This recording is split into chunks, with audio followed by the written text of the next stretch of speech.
Olá, meus alunos, sejam bem-vindos então a mais uma aula. Mais uma aula, inclusive, sobre juros. Só que agora a gente vai ver juros compostos. Da mesma forma que a gente viu juros simples, agora a gente vai ver juros compostos, usando a fórmula para a gente calcular.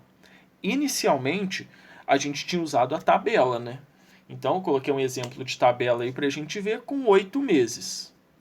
O mês, capital, juro e montante. Lembrando que o montante é sempre o capital mais o juro.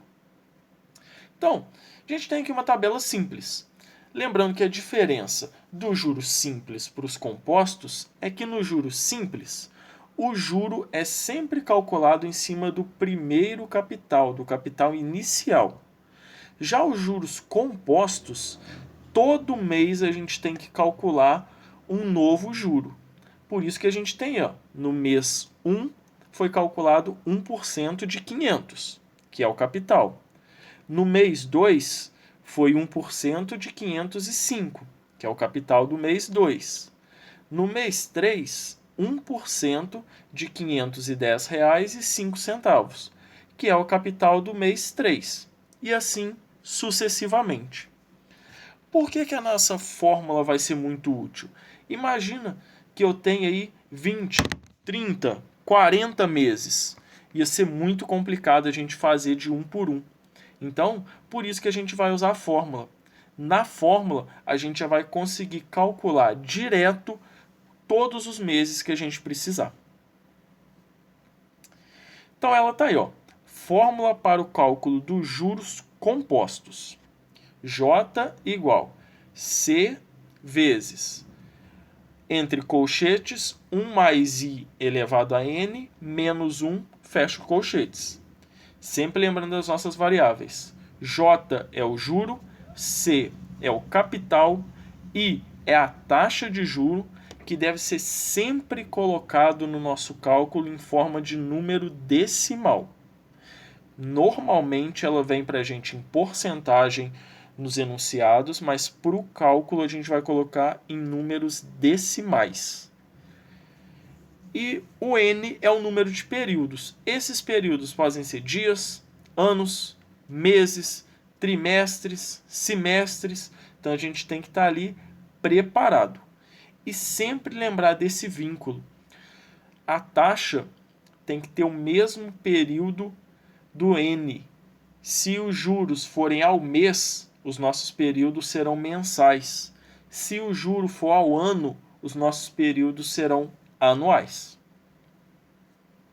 Mais uma formulazinha agora para o cálculo do montante, né? M igual a C, que multiplica 1 mais I elevado a N.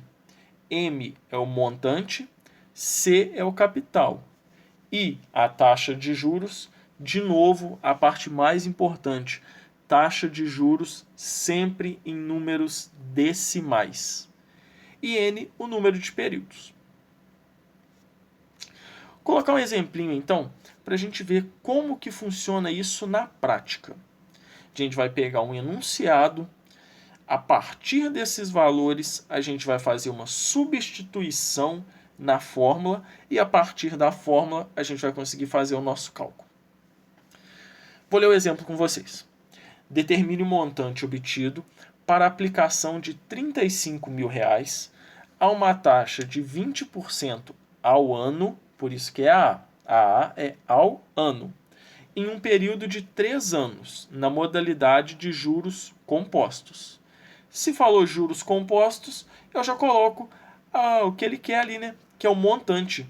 Perceba que agora ele não quer saber o juro calculado. Ele quer saber direto o montante, o valor final que a gente vai ter nessa aplicação. Então, fui substituindo os valores na nossa fórmula. O M é o que eu quero descobrir. O C, R$ 35 mil, foi dado. 1 mais, agora é aquela parte muito importante que eu falei para vocês. 20% é a mesma coisa que 0,2. Por isso que no lugar do I eu coloquei 0,2. E no lugar do N eu coloquei 3. Se a gente for perceber, olhar com bastante atenção, esses 20% são ao ano. E ele quer saber um período de 3 anos. Então, as unidades de medida estão batendo. Tanto a taxa quanto o período são anuais. Por isso que eu já coloquei os valores aí. Expressão numérica, eu tenho certeza que a gente já sabe resolver, né? Primeiro vamos fazer o que está dentro dos parênteses. 1 mais 0,2, 1,2, né? Isso aí nem coloquei porque eu tenho certeza que vocês já sabem. Elevado a 3. Essa parte de juros compostos é um pouquinho trabalhosa exatamente por causa dos números decimais e potências aplicadas a números decimais. Então vamos fazer com bastante cuidado para a gente não errar. 1,2 elevado ao cubo é 1,728. Depois a gente multiplica 35.000 por 1,728 e acha aí R$ 60.480. No mais, gente, essa foi a nossa aula como calcular juros compostos através da fórmula. Vou fazer mais alguns exercícios com vocês na próxima aula e vou passar alguns exercícios também no Google Sala de Aula. Estejam sempre atentos à plataforma. Qualquer dúvida, vocês podem me procurar. Vocês têm o meu contato pessoal. Sintam-se livres. Vocês não vão estar atrapalhando. A minha obrigação é ensinar e auxiliar vocês. No mais, um abraço a todos. Ótimos estudos.